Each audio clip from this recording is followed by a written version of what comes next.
campus and basketball and playing in it. We always say under 16 is always where all the passion lies, because you still got that youth enthusiasm and you still want to compete. So we have got a very clear pathway, which starts all the way from grade 3, believe it or not, all the way to under 18. And then we are very involved in the club and university culture. So, for example, we've got players now who are playing for UCT first team. They are playing for Wits first team. I love the sport, honestly. I love the benefits of it, like great friends, great brothers, especially coming from a school like St. Albans. Playing at this tournament means I was chosen to be here. I have a purpose to be here. If you want to try out a sport like basketball, definitely go for it. It's super fun. The amount of relationships and friendships you build in there is absolutely empowering. Feel really good on the court, and the family spirit is absolutely amazing. Never be scared to try things that you like. Keep watching SABC Sport for the love of the game.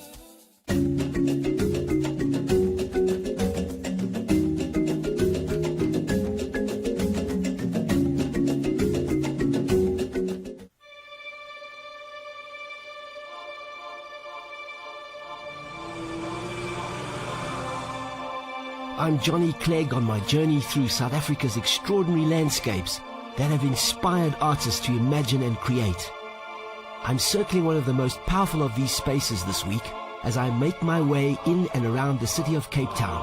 Are you Indian or what? Yes, no, we're Capetonian. And if you look carefully, you can see the line where the two oceans meet. Please do not mistake me for no icon of urban street youth culture. From visions of the mountain as untamable beast, this unchanging, immovable presence, to the busy city nestled at its feet.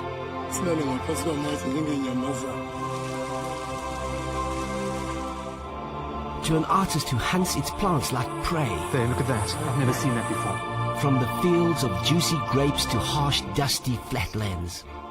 It's not pretty, it's not nice, it's not beautiful. I'm not apologizing for white South Africans, don't get me wrong. Yeah. But honestly, they didn't know. And from a history of devastation and loss, we have the best slave records of any of the slave-owning countries in the world, to the spirit of celebration in spite of it, this is Cape Town.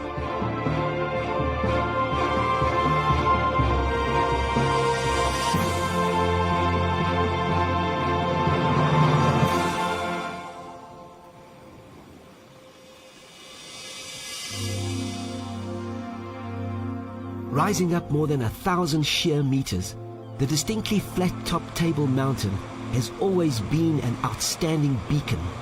For the people of the far southwestern corner of Africa, the region's first permanent inhabitants, the Khoikhoi called it Hurikwaho, the mountains in the sea, rising as it does straight from the water on three sides. To the first European arrivals in the Cape, the Portuguese, the mountain and its tempestuous seas represented a daunting barrier to be conquered. Early depictions of the mountain presented it as a mysterious gateway, on the other side of which lay an unexplored paradise that was the African continent.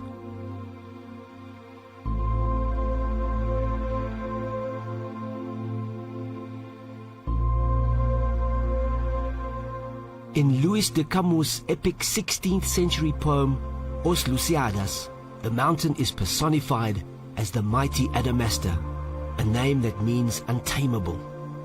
I am that mighty hidden cape, called by you Portuguese the Cape of Storms. Until now it has remained unknown. Your daring offends it deeply. And it is a focal point that artists have been drawn to over the ages to capture its particular qualities. Sometimes graceful and timeless, often powerful and dominating, always iconic. It seems that almost every culture that encountered this mountain invested it with superhuman and mythical qualities. In the tradition of the Nguni people, there is a myth about a huge giant that died protecting Kamata, the originator of the universe, from a terrible sea dragon. And on the death of the dragon, Kamata's mother, the earth goddess, resurrected this huge giant and transformed him into the mountain. and he became Umlindi Wemningizimu, which means the watcher of the south, so that the southern regions would be protected forever.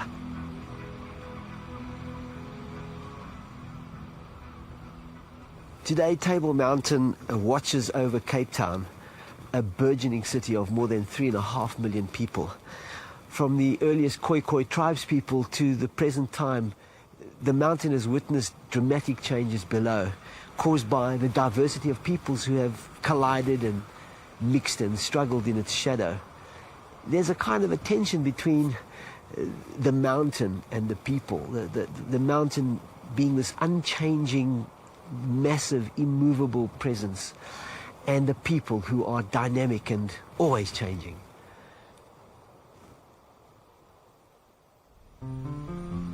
Despite being a central and defining landmark of the city, Table Mountain has for centuries remained a haven for those who exist outside the boundaries of society. Louis Janssen van Vieren's etching gives us a glimpse of a makeshift shelter in the mountain and cleverly makes the point of how camouflaged these dwellings are.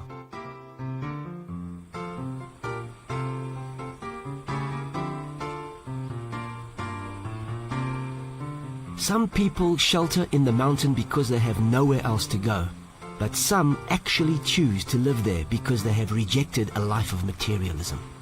Intaba kushuthi indawo yethu esikwazi ukuthi sihlangane kuyona nezingelosi, sikwazi ukuthola imiyalezo esuka kubaba wethu, ngoba ebantwini abaningi ezweni azimukeleki, kenza ukuthi sifikile ebantwini samukile. Uthola ukuthi ke sisabaleka sibalekela khona ezintabeni ngoba kunemigede, kunemiqolomo, silale ngaphansi kwamatshe njengenyamazana. Awu madoda, kodwa ke anizizwa ubuhlungu ukuhlala obala nje njengenyoni? Kushuthi ukuhlala entabeni kuyindawo esikhululayo, futhi kuyindawo emnandi, indawo enokuthula, indawo ongeke uthole ukuphazamiseka, indawo engena corruption, indawo ohleli kuyona ngoba ufuna ukuxhumana noYehova kuphela, ulalele imfundiso eziqhamuka kuYehova. Niyazikhandela futhi nempahla. Msindisi wethu, shuthi lesi isihlahla iGaramboom, fiber tree. Yebo. Siyisefa ngeshele coconut. Yebo. Then bese kuphuma ikhothini kanjalo. Ikhothini bese siyayiluka, siluka ngokuthi siqale siluka intambo. Yebo. Ukudla nikuthathaphi imani lambili? Shuthi njengoba sila entabeni, kenzeka sithola izinto ezizimpande ezinye zemithi ethile. Kenzeka futhi uthola ukuthi sithola ezinye izihlahla zakhona le entabeni njenga amathungulu, umalberry kanjalo, nezinye ethiwa ngamavilo kanjalo. Masehlele ebantwini uthola ukuthi abanye banikela kanjalo, sikwazi ukuthi sithenge izinto ezama-fruit nama-veg izithelo, ngoba thina sidla i-fruit ne-veg. Inyama no? Hayi, inyama asidli. Ufishi? Ufishi asidli. Inkukhu? Inyoni? Inyoni, shuthi inyoni, inkukhu abafowethu laba. Okay. Okay.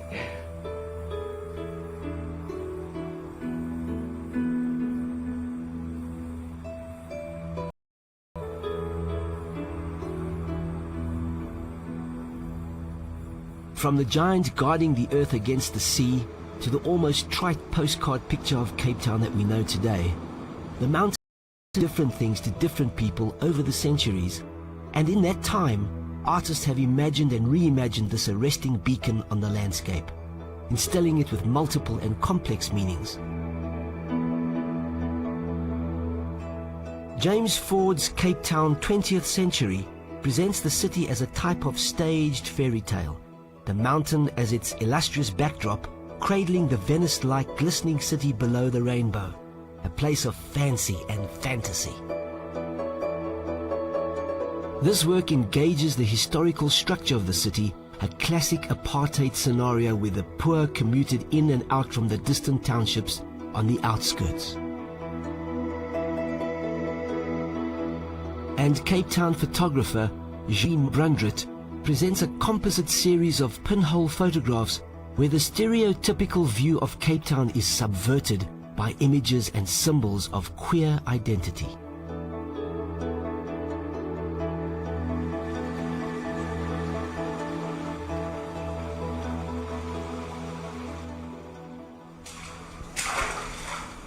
The first environmental law that was promulgated in South Africa was in 1657 in Dutch on Placard 12, which translated into Afrikaans says very clearly, Moenie in die water kak nie.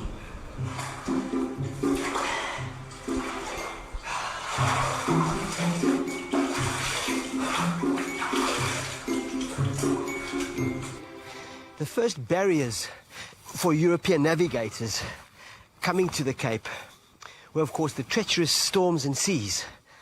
But the first barriers for all permanent land dwellers, from the Khoi some 1,600 years ago to the European settlers some 350 years ago, was access to water.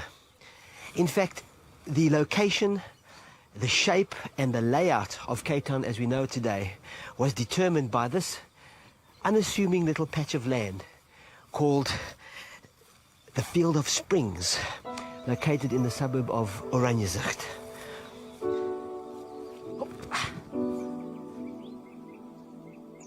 Table Mountain's top layer of sandstone acts like a sponge, soaking up rain and mist from its famous tablecloth. The water is forced back up to the surface here at the Field of Springs, where the mountain's soft sandstone meets a hard layer of granite.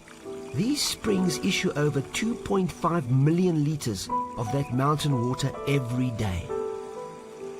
It was by means of canals that the first waters flowed from here down into the city bowl of Cape Town. And these canals, or grachts as it is in Dutch, mapped out the very first perimeters of Cape Town in a rectangular grid which attempted to emulate the European cities at the time.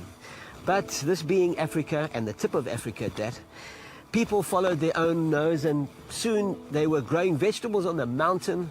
They were operating dairies on the other side of Devil's Peak. They were fishing.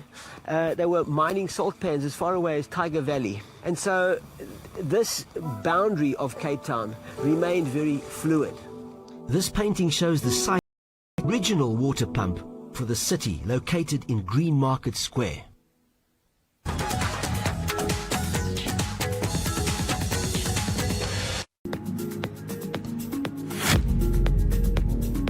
There's a lot of indoors that are around South Africa. There are soccer schools that have started it already. My name is Kyle, captain of Orlando Pirates 5s, and I'm an attacking player. We need to get into grassroots, you know, get into where there's no indoor facilities, where there's no soccer schools. And I think the only way we can help is if it starts from the top, like your SAFA, your PSL. As much as 11-a-side, you know, you do get your technical players, but everything comes from futsal. Everything comes from 5-a-side. My name is Alzavian van Reere, better known as Coach Xavi, coach of Orlando Pirates 5s. Gerald Edwards, known as Lee, coach of Orlando Pirates 5s.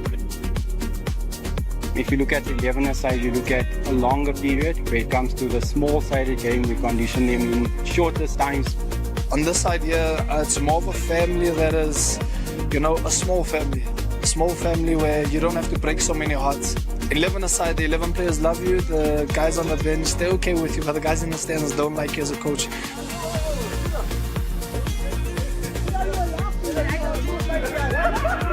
We're opening up doors where 11-a-side player maybe couldn't make it 11-a-side, but you know, yeah, you could come and play for Pirates 5s and be a professional player at what you love and do. My name's Conrad Witter and I'm the team manager of Orlando Pirates 5s. We're obviously doing the right thing. You know, we hopefully we can look after some other talent that come through the ranks, especially development, and we need the development, you know. SABC Sport is everywhere for everyone. Stay tuned for action from all over Mzansi for the love of the game.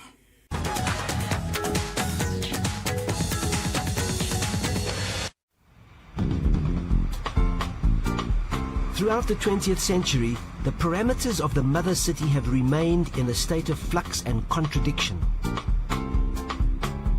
Today, it's a jewel of the South African landscape, a playground for the international jet set, boasting exquisite coastlines, gentrified suburbs and the most exclusive real estate in the country.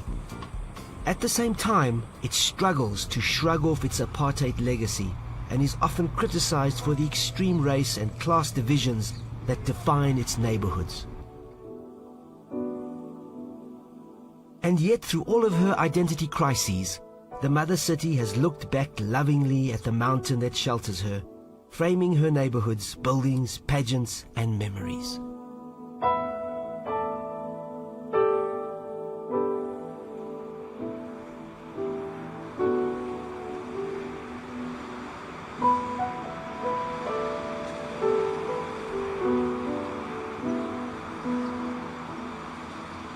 Cape Town's origins and history are synonymous with the history of slavery, which was a fundamental part of life in Cape Town for more than half of the city's history. I'm standing in Church Square, and this place is literally throbbing with cultural layering over time. Behind me is the slave lodge, where slaves were housed before they were auctioned off.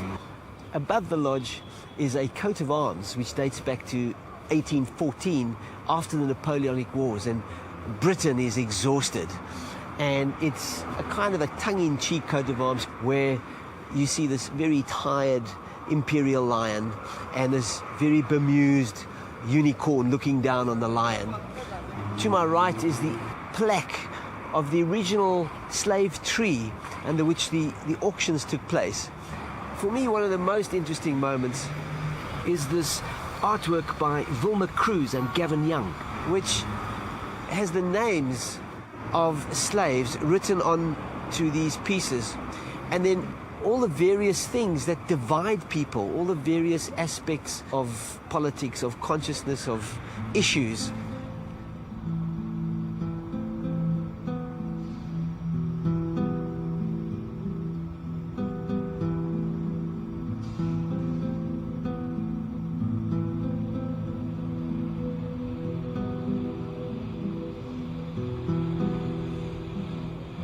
Cape Town-based artist Sue Williamson created a work in 1997 about the legacy of slavery in Cape Town entitled Messages from the Moat. In this work, she examines the exploitation of slaves. In the castle in Cape Town, she found an archive containing the names and personal details of over 150 slaves. For each of these slaves, she engraved the details of the sale onto a wine bottle. Into these bottles, she placed cut-up copies of Dutch paintings. These bottles are part of an installation hanging in the air in a net, as if someone had made a big catch. A strip of water below it recalls the moat around the castle. At school, we all hear the slaves, but they never... It's just this kind of amorphous body in the mind. Personalized. It's very depersonalized. It's just this group of people that we know very little about. And so I began to try to find out if there's more information about it, and I went to the libraries and went through books and found that in fact we have the best slave records of any of the slave-owning countries in the world. No, really? Yes. The Dutch East India Company were very good recorders, and they recorded each sale, where the slave had come from, their place of birth, the name of the slave. When I said the name, it was the name that the company gave that person, because they pronounced their real name, so they were called Johannes or January or September or whatever. The Kaapse Klopse, or the Cape Minstrel Festival, is an annual street parade that takes place on the 2nd of January. Thousands of minstrels grouped into troops, representing different regions of Cape Town's coloured community, come together to compete in street parades, as well as elaborate singing, dancing and costume competitions. Originally a slave tradition, the festival has evolved into a highly anticipated celebration of coloured identity, culture and community. In the early days of the slaves, there was on a boat, and the boat was moving, and so they moved with the rhythm to get the beat of each song. Like Da kom di Alibama, di Alibama, di kom di si. Da kom di Alibama, di Alibama. Strangely enough, the song is believed to originate from the period of the American Civil War, when in 1863 an American Confederate ship, the Alabama, docked in Cape Town after defeating a federal ship in Table Bay. That is the rhythm, and with that we go into the streets and we put some more rhythm and dance, all the dance steps.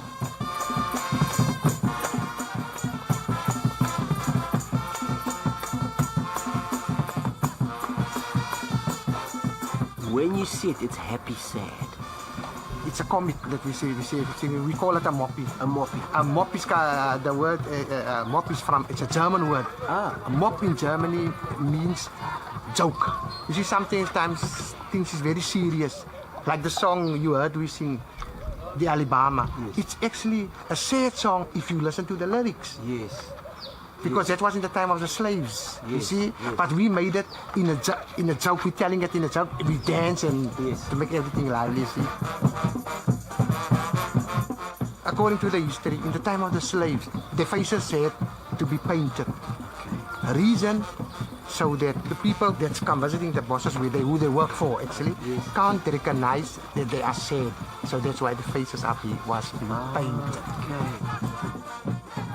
This is the only place in the world where you get coons. Yes. This is the only, and this is like, culture. If he doesn't like love coons, then he's not a colored. Then he's not he can't be.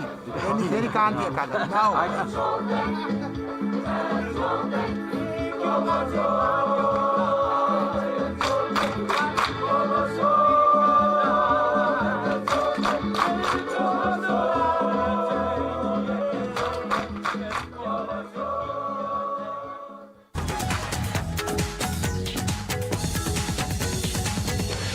Hey, Jones man, ke simple guy.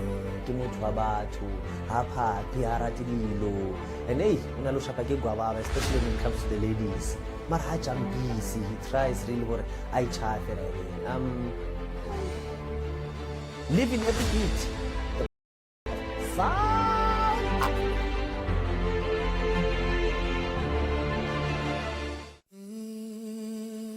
Samburan na Pamakaya, Spushongwe here on Fanawale, Brayton, Mpumalanga. Today I'm in Johannesburg North.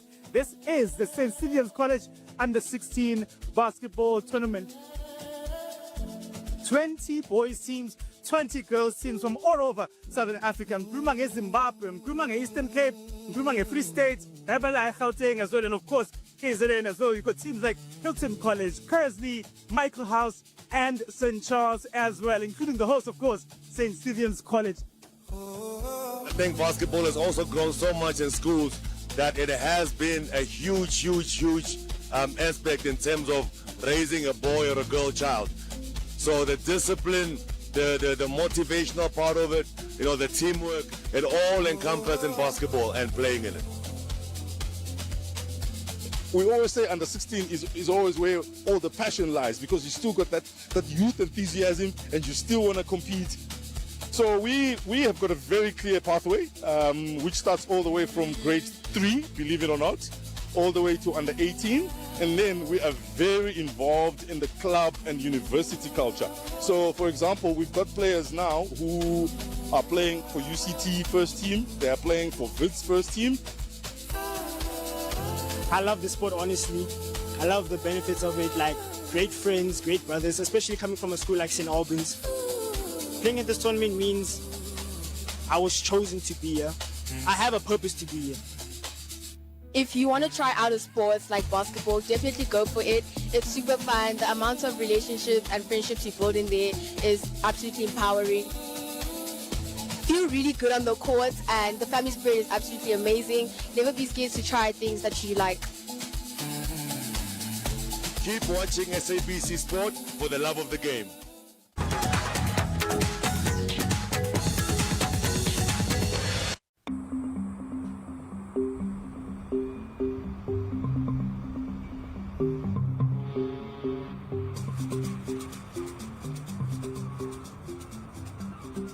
In a city of fluid boundaries, we come across an area, an open stretch of prime commercial real estate, which has been hotly contested for the past 40 years, but for different reasons.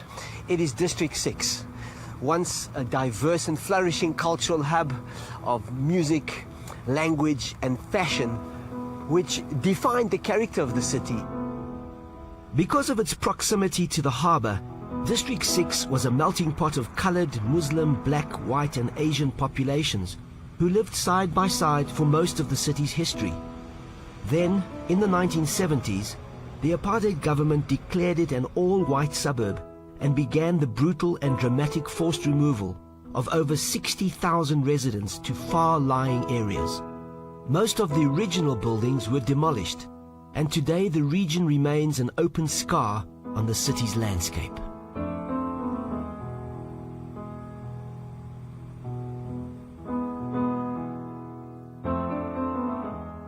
An evocative series of images by photographer George Hallett are some of the best existing documents of the heyday of the suburb.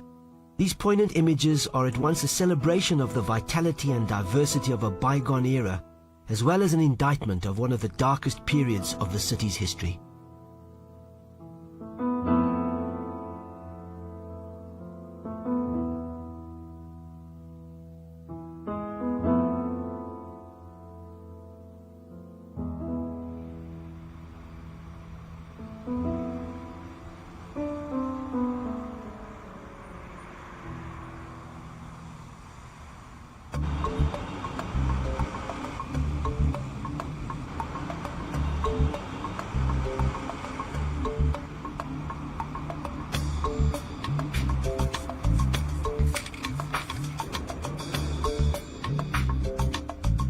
The rock frill of Lion's Head slopes away towards Signal Hill, where the fringes of the young city crept up onto the hillside.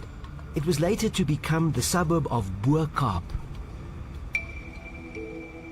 The first liberated slaves settled here, and the city's first mosques and Muslim schools were found here. The color and charm of the Bo-Kaap area has tempted many artists to capture its flavor. Some have chosen to romanticize and exaggerate the exotic textures of this area, whilst other representations have focused on elements of simple living.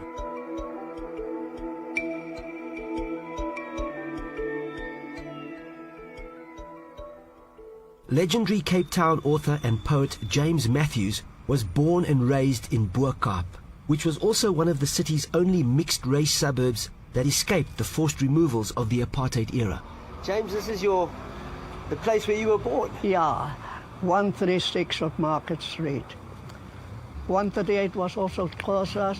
The whole mixture was Xhosas, Christians, Muslims. Wow. Next to each other. I stopped school when I was 14 years old. Yes. And obviously, all these things influenced me.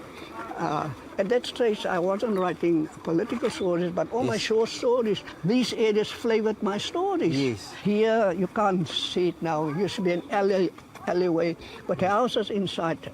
This house used to be a shabib. Okay. And most places were partly selling dacha or... Yes. Which was surviving. Exactly, yeah, exactly. Survive, yes. It's not abnormal. Yes. My father in Shabini was a dock laborer, and so Shabini was just part of the income to keep us going. The relationship between Christian and Muslim was so tight. Like at Christmas, Muslim kids get cakes from the Christians and eat. Yes. The Christian kids get from the Muslims. Yes. Yeah. Now that it's been changed into what it is now, it has lost all the true character of the Bo-Kaap. It's just all sameness. Houses are painted different colors. It's Chelsea cottages or whatever term. I call it tarting up in the neighborhood. Okay.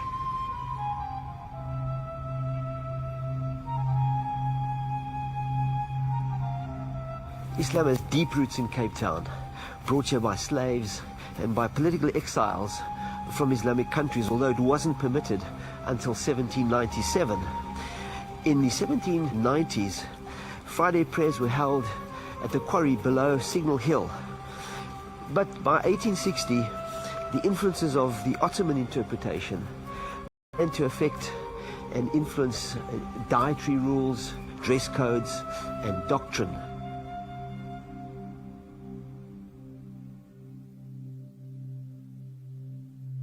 Around the city we have sacred sites, kramats, which are the burial sites of Islamic saints, and they form a kind of a protective ring around the city, keeping Islam a living tradition in the city. The term Malay no longer refers to a point of origin, but more to a cultural identity. And the Malay culture here has always been a robust and vibrant interacting culture, not an isolated enclave, and really integral to Cape Town's sense of who it is. Brothers Hassan and Hussein Esop are two young artists who have dealt with the Muslim perspective in Cape Town.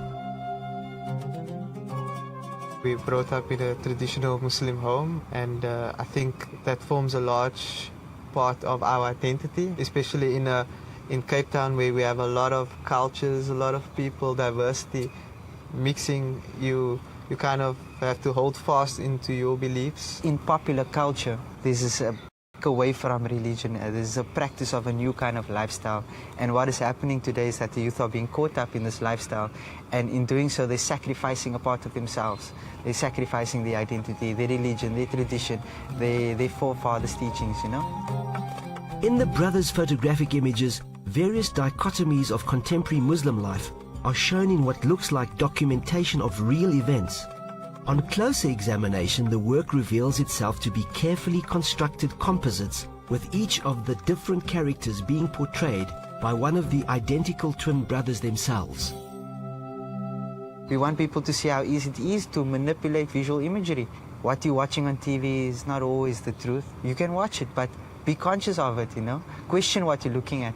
We looked within ourselves and we find that we will put on our Islamic garb, and we kind of prepare ourselves mentally just by that action. And when we come out of mosque, you know, we have our name brands underneath. So there was that kind of lifestyle that dualism. That lives simultaneously within us, you know, and that's conflicting the youth. But if people ask us, are you Indian or what? We say, no, we're Cape Townian, you know, that's what we are, that's our identity. We are proudly Cape Townian.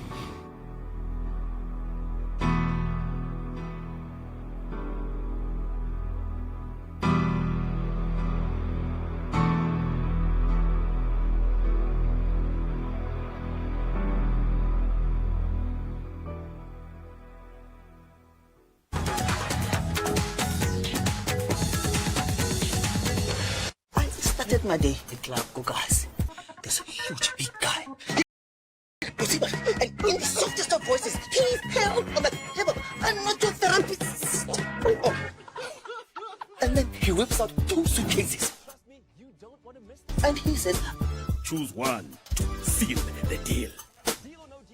And then, boom! And the Shanda Power detective shows up.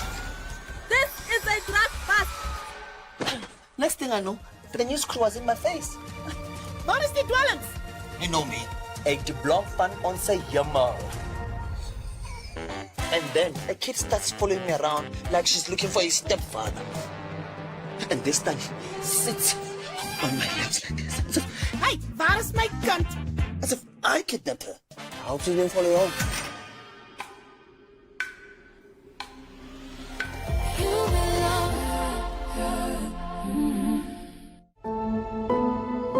They said he couldn't run until he ran faster than doubt itself.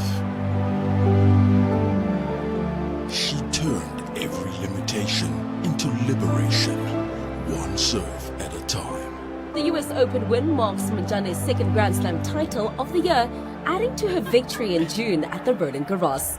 Together, they proved that vision goes far beyond sight. Lieutenant Kurtia of South Africa has moved out to the front. She carried a nation's pride and showed that inclusion is championship. But it is South Africa's Arune Veyers who's going to take the win. At SABC Sport, we don't just tell your stories. We see you. We celebrate you. stand with you.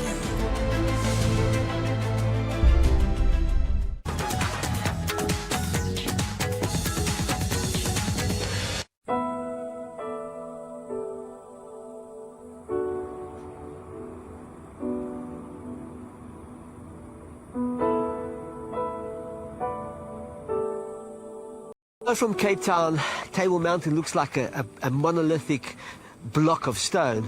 In fact, it's the end point of a spine of pinnacles and peaks that extend southward right into the sea by means of a very dramatic peninsula.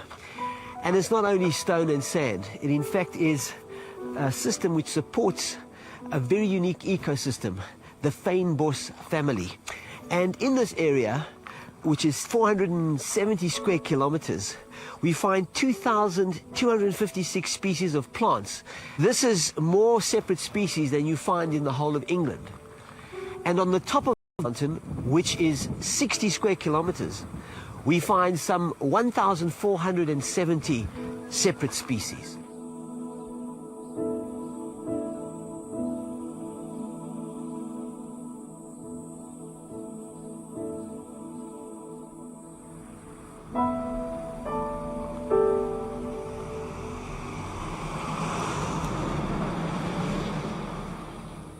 When I was a kid, I read a book by Carlos Castaneda, and you know, it's the teachings of the shaman Don Juan. Correct, Don Juan. And one of the things that they did, they went out looking for mescal cactus, and the way that Don Juan suggested to Carlos Castaneda they do that was to hunt for the plant as though they were hunting for animals.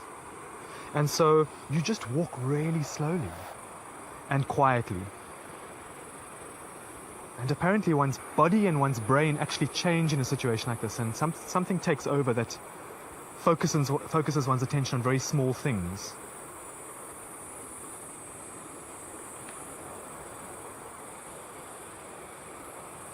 There, look at that. What, that's like a bean or something? Yeah, I've never seen that before. Yes. I've walked along this path for 30 years and I've seen that. That's amazing. Cape Town-born artist Andrew Putter has spent much of his life immersed in the indigenous vegetation of this region. Putter draws inspiration from the protected areas, such as here in Sandy Bay, where the landscape appears much the same today as it did to the original Khoikhoi, who lived here before the Dutch arrived at the Cape.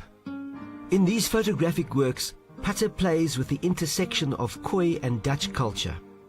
He emulates the tradition of classic Dutch oil paintings, but composes them entirely of flowers and materials found only in the Cape. Because I was so interested in the Dutch precedent, yes, as being something that people were familiar with, yes, which would then create this kind of, like, what is this effect? So that people would be momentarily seduced and fooled by what they thought of was European.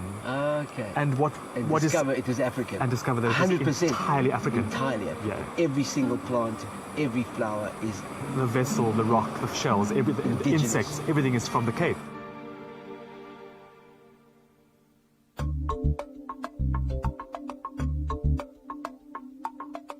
In contrast to Putter's indigenous arrangements, Helmut Stark presents us with a shocking bouquet of exotic flowers. The flowers appear to descend on the 12 apostles like an alien invasion, completely overwhelming the natural landscape.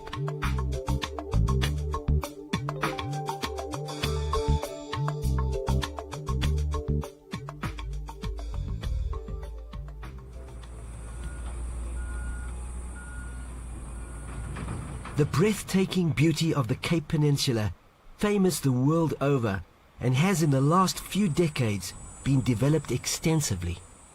The peninsula has inspired many landscape painters to capture the drama and majesty of its coastline, and in these works we glimpse the terrain as it was before human development, a wild and untouched natural environment.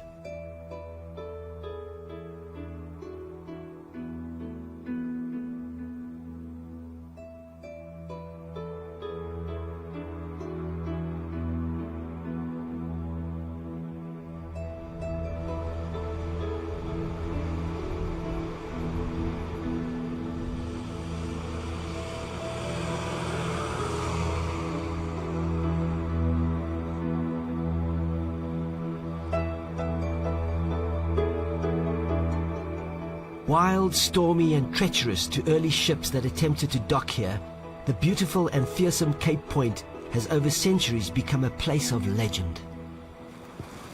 When I was about 8 years old and on holiday in Cape Town, I was brought out to the Cape Point, and a group of adults pointed out to the sea and said to me, this is where the Indian Ocean and the warm Benguela current meets the cold Atlantic.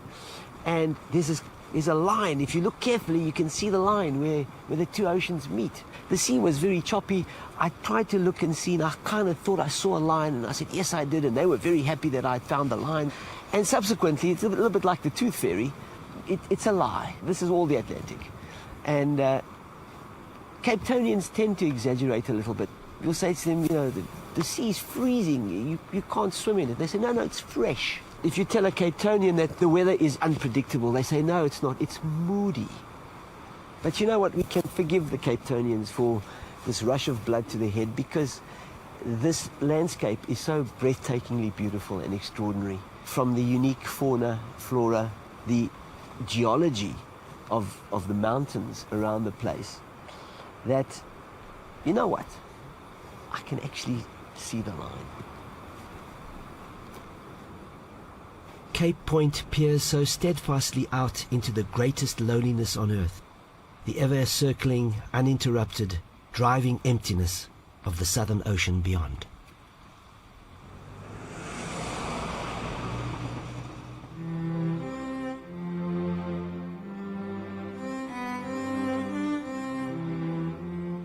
From the earliest days of European settlement, grand private farm estates have formed a periphery around the city.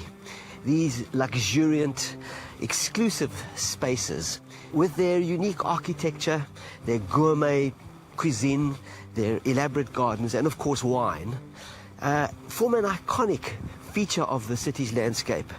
And perhaps one of the most iconic of these is Constantia. Constantia was established by the Cape's first governor, Simon van der Stel, in 1685, where he grew fruit, vegetables and other products to sell to passing ships. These early Dutch-owned farms also provided a nostalgic link to Europe that softened the exotic and unfamiliar surroundings. Many representations reflect the sense of romantic bliss, which also gave rise to a local architectural style known as Cape Dutch, with its distinctive rounded gables, a style which continues to be used in new construction to communicate tradition, wealth and elegance. The name Constantia became inextricably linked with luxury through the production of sweet wines during the 18th and 19th century. Napoleon served Constantia wine. Writers such as Jane Austen and Charles Dickens weaved it into their novels, describing its incredible qualities.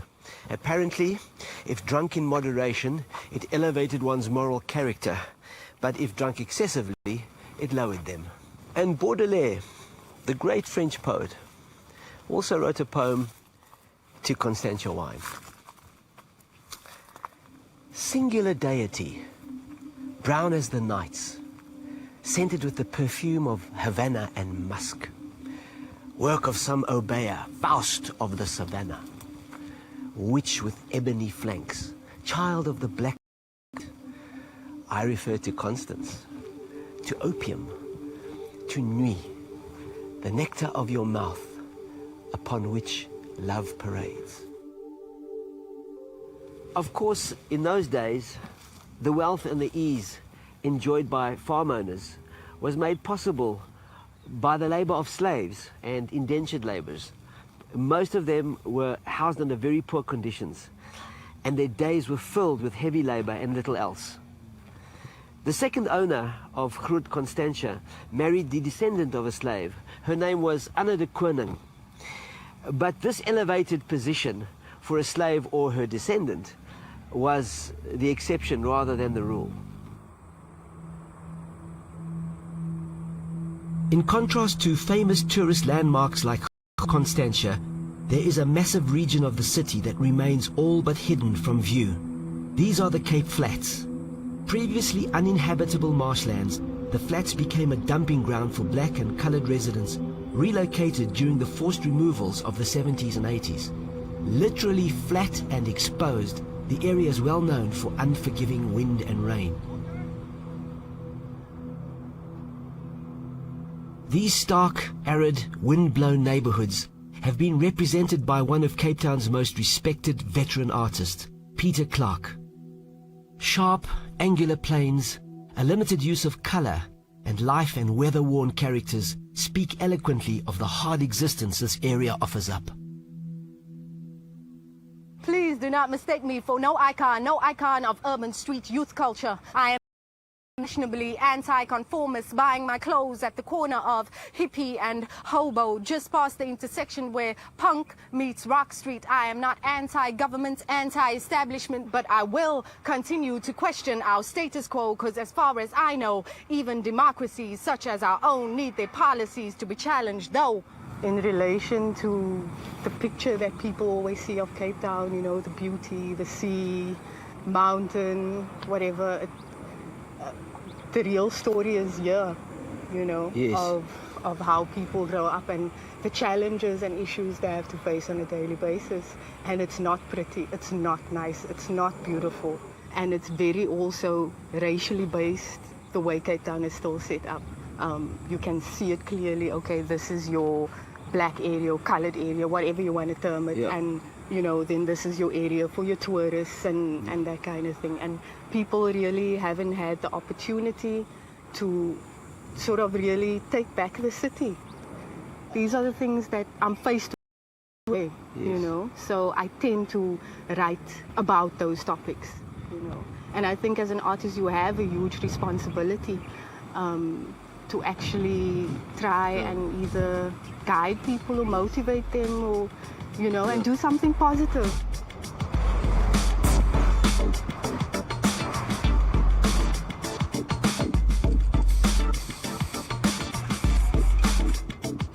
Historically, the lives of black people in Cape Town, and women in particular, were filled with tension and conflict. Under the Apartheid Group Areas Act, the Cape Flats were divided along black and colored lines, and many of these delineations remain today. Author Sindiwe Magona spent most of her early life in Gugulethu, one of the biggest black townships in Cape Town. And in her novels, she writes about the experiences of black domestic workers in Cape Town. I was still living in my mother's house when I worked as a domestic worker. We all lived there. So this is our Cape Town. It's never been their Cape Town. On a daily basis, then you negotiate these two spaces. And this is what intrigued me as a domestic worker. To get into the bus or the train, to see women, some that I knew, some that I didn't know. But I knew these people as decent, you know, people of worth in the township. And yet, the self-effacing manner in which you have to perform in the other sphere, where you are of hands, no brain, and people take you for a fool, really. And to be able to do that and come back and manage a home, Yes. and perhaps, you know, occupy a position of authority in the street committee or a church. These women on Thursday put on their mañana clothes, you know, their black skirt and red blouse or purple blouse, but they go there and they're like zombies almost. I mean, it began to intrigue me. How does one person manage to be these two people? Yes. We owe it to posterity to say how it was, how we lived, because it's not always obvious to other people. I had been under the impression that white South Africa understood, since they were clever and made all their laws, they knew how we lived. They didn't. I'm not apologizing for white South Africans, don't get me wrong. Yeah. But honestly, they didn't know.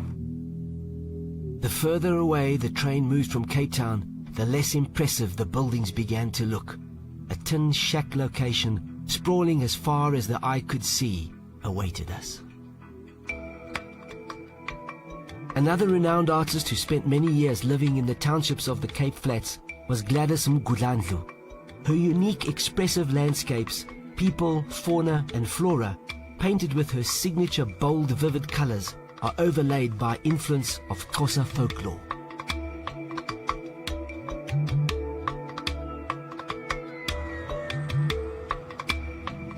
These views of Table Mountain from the Cape Flats take on a different meaning from its image as majestic beacon.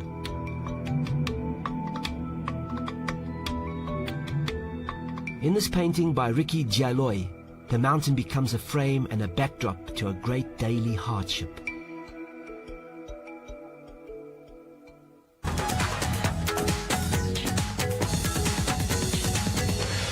Almal soek 'n slice van paradise. I've just come out of a viewing, your paradise. Hi guys, my name is Shanae Kutsia and I play Kim Boyson. When I just watched the 2 episodes of Paradise and to hear people's reactions in the audience was just incredible. Everyone is just in awe. Wat gebeur in Paradise, bly in Paradise. Huh? I know these first 2 episodes are full of intrigue, full of drama. There's plot twist after plot twist. If you miss the first 2 episodes, you miss basically half of the story. So please do catch it. SABC 2. Ndakadzanga mandori ndasabone zvithu zva stereotype mara ndibone chitori chine chakwambiwa chine chekusvikelela kha mbilu yako. Paradise is going to be fantastic. Man, I'm excited here as I am, my bro. Woo! I'm losing my words here, my guy.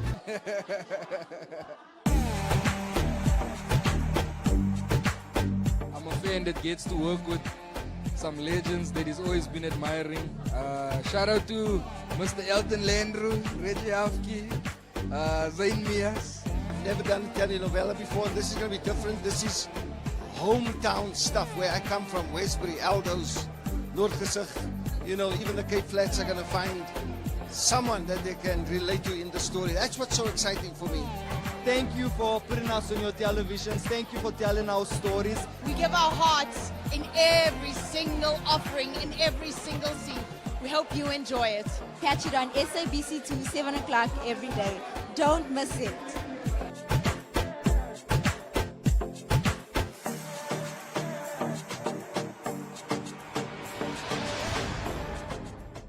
I started my day in club, guys. There's a huge big guy. He grabbed up, and in the softest of voices, please help. I'm like, I'm not your therapist. Oh. And then he whips out 2 suitcases. And he says, choose one to seal the deal. And then, boom! And a Shanda Power detective shows up. This is a drug bust. Next thing I know, the news crew was in my face. Waar is die dwelms? You know me, ek die blok van ons jammer. And then a kid starts following me around like she's looking for a stepfather. And this time, sits on my lap like this. As if, hey, waar is my kind? As if I kidnapped her. How to even follow home?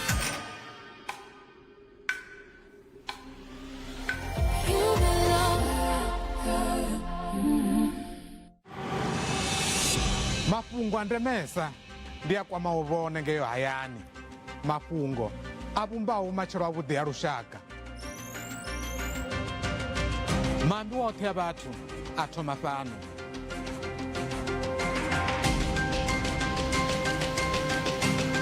Ungavha polotiki, mafhungo a ḓuvha na ḓuvha, oṱhe ri dzhena tshizikili tshao u itela u fhaṱisa vhone na kutshilele kwavhuḓi.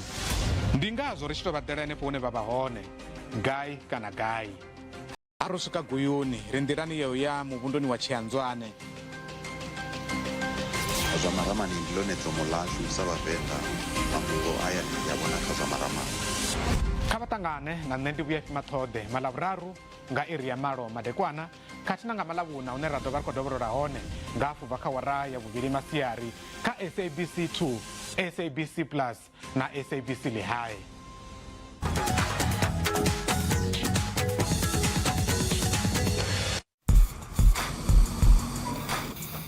In more recent times, the voice of a new generation has emerged from the flats and spilled out onto the streets of Cape Town.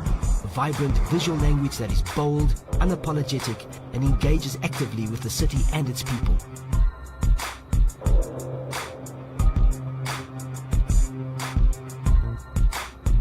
Mitchell's Plain is 99% colored. Yes. For political reasons. And graffiti, kind of the colored kids here latched onto it because of what the music was saying in America. When it came in the early 80s, the associations were the same. The hip-hop in America was kind of founded in a dilapidated society as well, in the Bronx or whatever. And they were black and Hispanic or whatever. We were also like, that's what we want to do.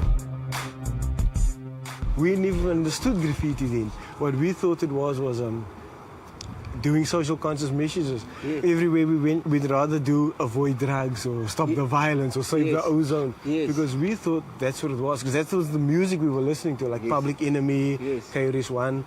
That was the music was telling us, and we never realized that you must actually do your name. You do your name, you become famous, and with that fame you can make a change. The original philosophy of it is the exact same philosophy Coca-Cola has, where you go and you take the highest visible places and you make your name as big as possible. It's called street fame. Street that little fame. name. Yeah. Okay. Falco and his apprentice Seth have embarked on an ambitious new direction in their work called Split Pieces. This entails creating a master design which is broken up into many pieces that are then graffitied in completely different locations around the city. The scale of the work is revealed when it is photographed and reassembled in Photoshop.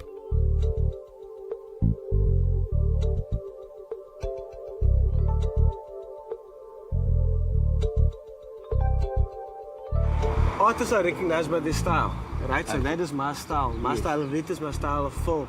And if you look on that side there, there's 3 artists that painted there, but there's 2 different styles. The 2 in the end have a similar style, but the one in the middle style is different. Yes, to I this can one. see that, yeah. Personally, I try and stay away from any ism. Okay. Sexism, racism, I try and make it as generic as possible. But there's a lot of times where, and you know, as an artist, you need to satisfy yourself as well. Yes. An achievement, because when I look at the photo, I look at only that one section, I think, wow, that actually really came out nice. And in this case, I like that because it's my name and it's a chameleon, you know? Yes. And the fact that it's a chameleon and my name is camouflaged in there. You see, that's what I'm looking for. I see your name. Let me see now. Let me look. It's Falko. K-O. Oh, my word.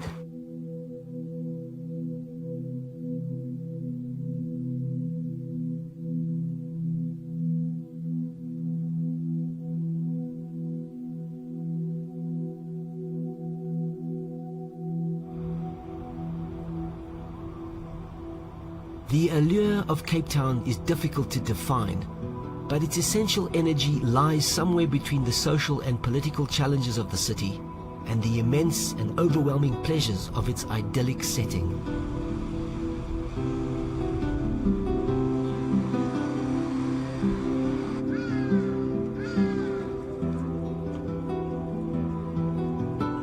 The writer Damon Galgut captured this quality.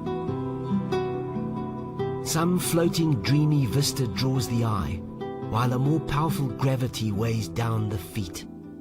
A transcendence seems to be offered, while the human reality is anything but transcendent.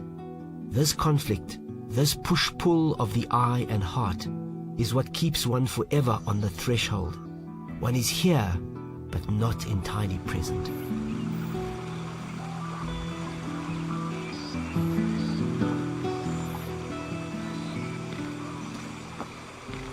Today, Cape Town seems to be a place that wrestles with what it is and what it wants to become.